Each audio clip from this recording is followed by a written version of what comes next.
Welcome to our YouTube channel technical Gyan 67 में आपका बहुत बहुत स्वागत है। आज हम बात करने वाले हैं जावास्क्रिप्ट में ES6 फंक्शंस के बारे में। बट आज मैं आपके साथ एक और डिस्कशन करना चाहता हूं कि हमने लास्ट टाइम रिएक्ट में हुक्स देखा था, तो ऑलमोस्ट रिएक्ट में मेन मेन सारे पॉइंट्स हमारे कवर हो चुके हैं जो हमें पता होने चाहिए थे। तो रिएक्ट तो हमारा ऑलमोस्ट खत्म हो गया, जैसे हमारा CSS HTML जावास्क्रिप्ट खत्म हो गया। तो बस आज एक टॉपिक रह गया था, वो आपके साथ शेयर करना चाहता हूँ। ये सिक्स के बारे में डिटेल में पढ़ेंगे इसको, जितना हो सकता है उतना डिटेल में देखेंगे कि क्या है इसके अंदर। और उससे पहले बस मेरी आपसे एक छोटी सी रिक्वेस्ट है कि अगर आपको वीडियो अच्छी लगे तो प्लीज चैनल को लाइक सब्सक्राइब करें और बेल आइकन को जरूर प्रेस करें। चलिए शुरू करते हैं। आज हम बात करने वाले हैं जावास्क्रिप्ट में ES6 के बारे में। ठीक है, तो देखो, सबसे पहले तो ES6 का मतलब क्या होता है। इक्मास्क्रिप्ट लिख लो, ये क्वेश्चन 100% पूछा जाएगा। ES6 का मतलब क्या होता है, इक्मास्क्रिप्ट। अब सिक्स क्यों कहते हैं, देखो ES6 को हम क्या कहते हैं, इक्मास्क्रिप्ट 2015 और इक्मास्क्रिप्ट 6, मतलब ES6। इसके दो नाम है, एक तो ये है और एक ये। क्लियर है, ये 2015 है। आपको कह रहा है कि जो ये इक्मा स्क्रिप्ट है ना, ये स्टैंडर्ड जावा स्क्रिप्ट की प्रोग्रामिंग लैंग्वेज में यूज होता है। जो ये इक्मा स्क्रिप्ट है, it is used for standard Java script programming language में यूज। ठीक है, अभी हमने देखा कि हम ES का मतलब क्या होता है और ये यूज कहाँ होता है। ठीक है,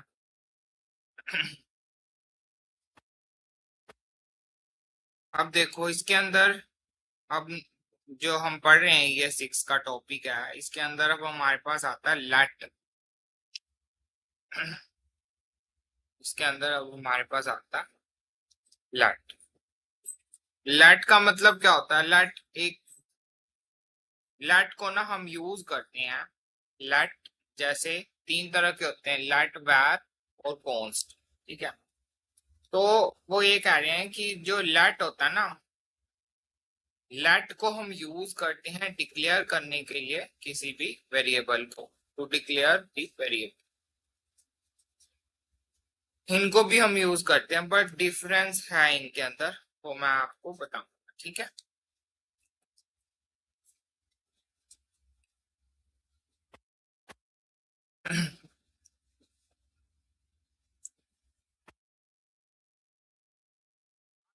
जब हमने ये बात कही कि लेट, वैर और कॉन्स्ट, तो ये जो लेट और ये जो कॉन्स्ट है, ये क्या है, हमारे ब्लॉक स्कोप्ड वेरिएबल है। Block scope variables. अब ब्लॉक स्कोप का क्या मतलब है कि जैसे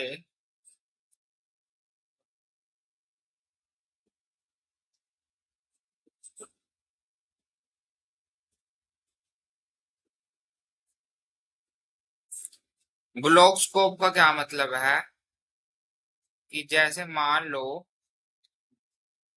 कि ये हमने कुछ कोड लिखा यहाँ पे। ठीक है, तो ये इसी इसी ब्लॉक में ही रहेगा, ये इससे बाहर नहीं जा सकता। कैसे, बताता हूं। जैसे हमने सपोज करो एक फंक्शन लिखा, ठीक है, ABC नाम का। अब इस फंक्शन में मैंने कर्ली ब्रेसेस लगा दिया और मैं कंसोल डॉट लॉग लिख रहा हूँ हेलो। कुछ भी लिख सकते हो आप। कहने का मतलब क्या है, इसी ब्लॉक, यहां से स्टार्ट हुआ और यहाँ पे एंड हुआ, तो ये जो ब्लॉक है ना, इसी के अंदर रहेगा। कैसे रहेगा दोबारा देखते हैं। हमने लिखा एक फंक्शन, ठीक है, एबीसी, ठीक है, लेट, अभी हम लेट की बात कर रहे हैं, let a is equals to 10, console dot log, हम ए की वैल्यू को प्रिंट करा रहे हैं। इसका मतलब क्या है, ए की वैल्यू जो है वो 10 है, और 10 कहाँ कहाँ तक है, सिर्फ इसी एरिया के अंदर, इससे बाहर हमें नहीं पता कि ए क्या है, हमें नहीं पता उसकी वैल्यू क्या है। But when we call this function ABC को, जब हम कॉल करेंगे ना, तो इसका आंसर हमेशा 10 ही आएगी, क्योंकि ये ब्लॉक स्कोप वेरिएबल है लेट, और ये सारा डिक्लेयर हुआ है इसके अंदर, ठीक है। इसी तरह से हम यहाँ कुछ भी ले सकते हैं, एक ए तो मैंने जस्ट एक एग्जांपल लिया, ठीक है, जैसे हमने लिखा लेट नेम, इसमें हम एक स्ट्रिंग पास कर सकते हैं एबीसी, ऐसे कर लो, फिर इसको प्रिंट करा लो, कंसोल डॉट लॉग नेम, ठीक है। अब जब हम फंक्शन ए को जब भी हम कॉल करेंगे, तो इसका आंसर क्या आएगा, एबीसी आएगा, जो भी नेम है उसके अंदर वही। समझ में आया। लेट और वैर में अब हम डिफरेंस देखते हैं, ठीक है। ये हमारा एक ब्लॉक स्कोप वेरिएबल होता है, मतलब जो ऐसे मैंने अभी आपको बताया कि एक फंक्शन में हम इसको ब्लॉक, एक ब्लॉक में ही डिफाइन होता है भाई, एक स्पेसिफिक एरिया बोल सकते हो आप, ठीक है, उससे बाहर नहीं जा सकता ये, ठीक है। और ये क्या होता है, ये हमारे पास फंक्शन स्कोप वेरिएबल हो। अब फंक्शन स्कोप वेरिएबल का क्या मतलब है, कि एक फंक्शन है, सपोज करो एक फंक्शन है ए नाम से, इसके अंदर हमने कुछ भी लिख दिया, ठीक है, हमने यहाँ पे अगर हम लिखेंगे var a is equals to 10, तो इसकी बाहर भी अगर हम इसको कॉल करते हैं ना, ए की वैल्यू अगर हम कहीं पे भी यूज भी करते हैं, तो ए की वैल्यू 10 ही आएगी, क्यों, क्योंकि ये ग्लोबल वेरिएबल माना जाता है, क्योंकि फंक्शन को तो हम कहीं भी कॉल कर सकते हैं, ठीक है ना, ये ग्लोबल स्कोप बोल सकते हैं, फंक्शन स्कोप वेरिएबल बोल सकते हैं, ठीक है। अब हम ये कह रहे हैं, पहला तो पॉइंट ये हो गया, दूसरा पॉइंट क्या कहते हैं, इट डज नॉट अलाउ, कि हम अलाउ ही नहीं कर रहे इसको कि आप रीडिक्लेयर कर सको, it does not allow to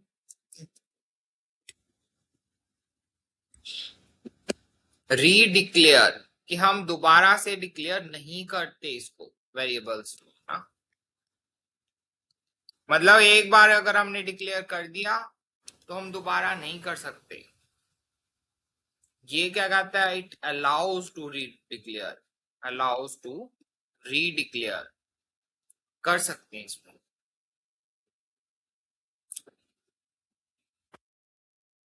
तीसरा और सबसे मेन पॉइंट क्या है, होस्टिंग जो है ना इसमें नहीं होती, होस्टिंग डज नॉट अकर, हो ही सकती होस्टिंग इसके अंदर, ठीक है, और इसमें होस्टिंग हो जाती है। होस्टिंग जैसे हम अपनी फाइल्स को किसी सर्वर पे रखते हैं, ठीक है, तो होस्टिंग वहां पे इजिली हो जाती है। मतलब ये ब्लॉक स्कोप है, एक स्पेसिफिक एक फिक्स पोजीशन, फिक्स लोकेशन तक ही सीमित है, इसकी कोई सीमा ही नहीं है, ये अनलिमिटेड है, ये कहीं भी जा सकता है, ग्लोबल वेरिएबल है, तो ये बहुत बहुत ज्यादा काम आने वाले डिफरेंसेस मैंने आज आपको साथ शेयर किए हैं, ठीक है। अब हम बात कर लेते हैं कॉन्स्ट की, जैसे लेट, वैर, अब बात आते हैं कॉन्स्ट। कॉन्स्ट भी एक कीवर्ड ही है जिसको यूज, इसको भी हम यूज करते हैं, use to declare the variables, declare the variables. ठीक है, बस इसमें क्या है, इसमें ध्यान देना पड़ता है कि हम जैसे लेट में मान लो, लेट में लिखा a इज इक्वल्स टू 10, ठीक है, फंक्शन के अंदर ध्यान से सुनो, फंक्शन के अंदर हम इसको कहीं पे भी चेंज कर सकते हैं। क्या कर सकते हैं? चेंज कर सकते, चेंजेस कर सकते। वैर में तो कर ही सकते हैं, लेट में भी कर सकते हैं, लेकिन लेकिन लेकिन कॉन्स्ट में हम कोई चेंज नहीं कर सकते, इट डज नॉट चेंज। अब ऐसा क्यों हो रहा है वो भी समझो।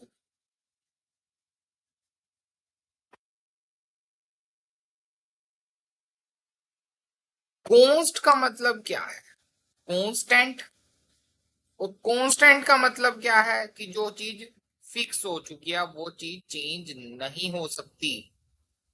अगर आपने लिख दिया ना const v is equals to 20, तो जो वेरिएबल v है ना उसकी वैल्यू 20 ही फिक्स रहेगी पूरे प्रोग्राम के अंदर। आप उसको चेंज नहीं कर सकते क्योंकि आपने फिक्स कर दिया कॉन्स्ट लगा। क्लियर है? समझ में आया?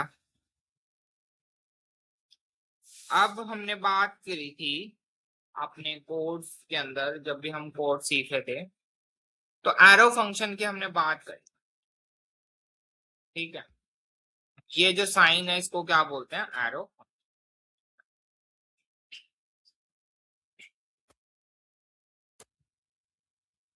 तो एरो फंक्शन क्या है,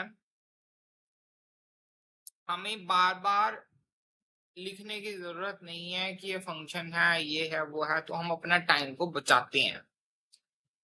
तो हम अपने टाइम को बचाते हैं। Let x is equals to x comma y, ठीक है, एक्स मल्टीप्लाई बाय वाई। इसका मतलब क्या है? ये फंक्शन है जो एक्सप्रेस कर रहा है यूजिंग एरो फंक्शन से हमने इसको बनाया। ठीक है, अब यहाँ पे हमने ना तो कोई फंक्शन लिखा कीवर्ड, ना हमने कोई, मतलब जैसे हम ऐसे लिखते थे ना फंक्शन एबीसी, ऐसे हमने कुछ नहीं लिखा, इसमें टाइम ज्यादा वेस्टेज हो। यहाँ पे क्या है कि हमने एक्स नाम का एक फंक्शन बनाया है। अब एबीसी ध्यान से देखो, इसे कंपेयर करो। एक्स नाम का हमने एक फंक्शन बनाया है, ये क्या है? ये इसके पैरामीटर्स है। और इस फंक्शन के अंदर हो क्या रहा है, यहाँ देखो, x multiply by y, multiplication हो रही है। कॉल तो फंक्शन वैसे ही होना जैसे हम करते हैं, ठीक है। कॉल कैसे होगा? एक्स कोमा 10 कोमा 20 ऐसे हो जाएगा। तो इसका आंसर क्या आएगा? ठीक है, कहने का मतलब ये एक नया तरीका है जो टाइम सेव कर रहा है। कोडिंग की जो लेंथ है उसको हमें डिक्रीज करना होता है। मेन हमारा मेन पर्पस यही रहता है प्रोग्रामिंग क्या। एक ही लाइन में आ गया। अब इसमें कितनी लाइन लिखते हैं और इसमें देख लो कितनी लाइन लिखी हम। तो ये होता है, देखो, अब जरूरी नहीं है कि मैंने यहाँ एक्स वाई लिखा तो आप भी एक्स वाई लिखो, कुछ भी लिख सकते हो। ये तो आर्ग्यूमेंट्स हैं, ये तो पैरामीटर्स बोल सकते हैं। लेकिन हम, जरूरी नहीं है, हम सिंपल भी बना सकते हैं। देखो, लेट ग्रीट, अब ग्रीट नाम का एक फंक्शन हमने बनाया, ठीक है, कि हम प्रणाम कर रहे हैं। प्रणाम नाम का एक फंक्शन बनाया जिसमें हम क्या कर रहे हैं, सिंपली कंसोल डॉट लॉग कर रहे हैं हम, कुछ भी प्रिंट कर रहे हैं, हेलो, ठीक है। तो ये हेलो प्रिंट हो जाएगा। ग्रीट को हम जब कॉल करेंगे सिंपली, क्योंकि ग्रीट के अंदर क्या है बेसिकली हेलो, ये प्रिंट हो जाएगा स्क्रीन। तो ये देख लो एक ही लाइन में आ गया, हमें ज्यादा कोडिंग लिखने की भी जरूरत नहीं पड़ी। ठीक है, तो आपको एक छोटा सा एरो फंक्शन का एग्जांपल समझा देता हूं मैं, जिससे आपको और थोड़ा सा ये क्लियर हो जाए। Let age is equal to 5, हमने क्या, एज क्या है 5 है। Let welcome. हमने दो वेरिएबल लिए, एज नाम का और वेलकम नाम का। अब हमने यहाँ पे हमने कुछ चीजें लगाएंगे। क्या लगाएंगे? एज। अगर एज लेस देन 18 है, एज लेस देन 18 है, क्वेश्चन मार्क, तो आप ये प्रिंट करोगे कंसोल डॉट लॉग बेबी। वो बेबी है। अगर अदरवाइज कॉलन लगा के, अगर ऐसा नहीं है तो आप क्या करोगे, console dot log adult print कर दोगे। आपके हिसाब से क्या आंसर आना चाहिए मुझे बताइए,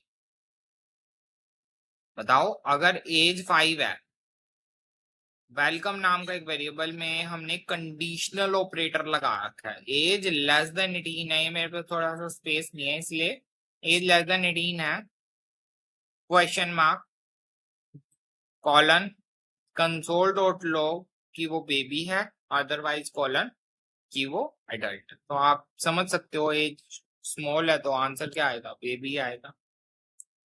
तो ये हम कर सकते हैं, बहुत इजी एरो फंक्शन का यूज है। तो ये सारे जो कंसेप्ट मैंने आज आपके साथ शेयर करे हैं, ठीक है, लेट, वेर, पोस्ट और एरो फंक्शन, ES6 का मैंने आपको मतलब बताया, ठीक है। तो ये सारे के सारे कंसेप्ट्स क्या हैं, ES6 के पार्ट हैं जो हम यूज करते हैं। मतलब एक तरह से हम ये कह सकते हैं एडवांस लेवल हो, ठीक है, बेसिक जावास्क्रिप्ट से हटके एक एडवांस लेवल हो गया। बाकी और भी बहुत सारी चीजें हैं जावास्क्रिप्ट में, इनबिल्ट फंक्शंस होते हैं, ठीक है, या हम कह सकते हैं प्री डिफाइंड पहले से बने हुए फंक्शन होते हैं, बस हमें उसको यूज करना है, ठीक है। तो एक आधा देख लेते हैं उसमें से, बाकी हम आने वाली वीडियोस में देख लेंगे, ठीक है। जैसे अब एक फंक्शन है array dot from, array dot from नाम का एक फंक्शन होता है। एरे डॉट फ्रॉम, देखो एक फंक्शन है, सबसे पहले फंक्शन तो रिटर्न करेगा। अब क्या रिटर्न करता है, कोई ऑब्जेक्ट रिटर्न करता है, ठीक है। मतलब ये कह रहा है कि मैं रिटर्न करूंगा एक एरे का ऑब्जेक्ट, क्योंकि एरे का फंक्शन है तो एरे ही रिटर्न करेगा ऑब्जेक्ट, ठीक है, विद अ लेंथ प्रॉपर्टी। किसके साथ, एक लेंथ प्रॉपर्टी के साथ, लेंथ के साथ, ठीक है।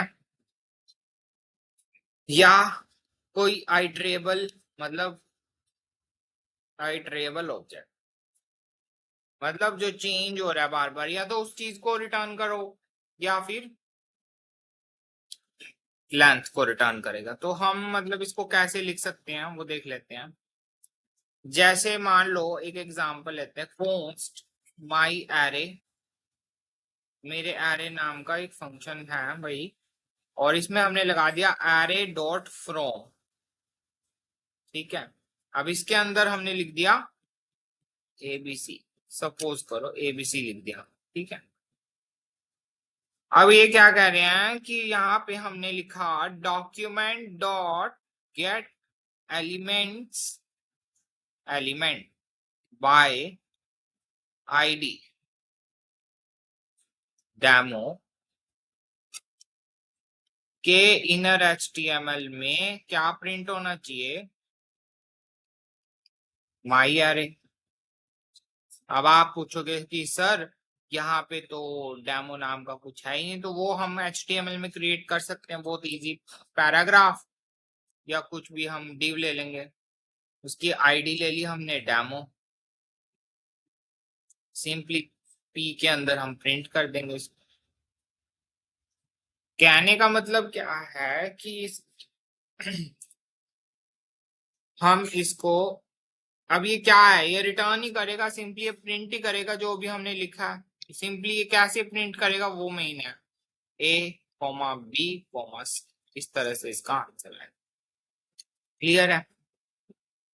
क्यों? क्योंकि ये एक ऑब्जेक्ट की तरह उसको ट्रीट कर रहा है, या हम कह सकते हैं उसकी लेंथ प्रॉपर्टी की तरह ट्रीट कर रहा है, मतलब इस तरह से उसको रिप्रेजेंट करेगा। क्लियर है? और भी बहुत सारी चीजें हैं तो हम आने वाली वीडियोस में देखेंगे। उम्मीद करता हूँ कि आपको ये वीडियो अच्छी लगी होगी और यूजफुल होगी आपके लिए। अगर अच्छी लगी हो, यूजफुल हो, तो प्लीज चैनल को लाइक करें, सब्सक्राइब करें और बेल आइकन को भी दबा दें। तब तक के लिए thank and have a nice day, enjoy this. Thank you.